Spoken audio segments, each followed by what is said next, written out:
হে আল্লাহ, একমাত্র আপনার কাছেই আমি আমার দুর্বলতার কথা জানাচ্ছি, এবং একমাত্র আপনার কাছেই আমি আমার অভাবের কথা জানাচ্ছি, এবং মানুষের নিকট আমার অসম্মানের কথা একমাত্র আপনাকেই বলছি।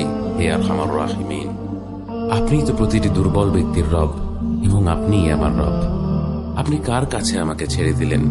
এমন অচেনা মানুষদের কাছে যারা আমার ক্ষতি করতে চায়, নাকি এমন শত্রুর কাছে যাকে আপনি আমার চেয়ে অধিক শক্তি দিয়েছেন? হে আল্লাহ, যদি আপনি আমার উপর রাগ না করে থাকেন তাহলে এর কিছুতে আমার কিছু আসে যায় না, কিন্তু আপনার আশ্রয় পেলে আমার পরিস্থিতি আরেকটু সহনীয় হবে। হে আল্লাহ, আমি আপনার চেহারার নূরের কাছে আশ্রয় চাই, যা সব অন্ধকারকে উজ্জ্বল করে দিয়েছে, যা দুনিয়া এবং আখিরাতের সব বিষয়ের সংশোধক। আল্লাহ, আপনার রাগ এবং অসন্তুষ্টি থেকে আমি রেহাই চাই।